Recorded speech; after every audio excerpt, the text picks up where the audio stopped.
Hello guys, in this video I'm going to show you how to use cheeks touch up on the Facetune application.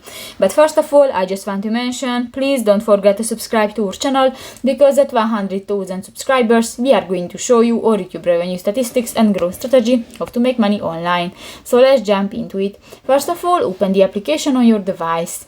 So just open a project on your app and just go to the lower bar, click to the touch up option next to the eyes, and here you can find the cheeks option next to the eyebrows. And if you want to set the strength of the cheeks, just click to the white icon and just pull on the line and you can set that. And if you finish, click to the OK button at the lower right corner of the screen. So that's pretty much it for this video, guys. See you in the next one. Bye bye.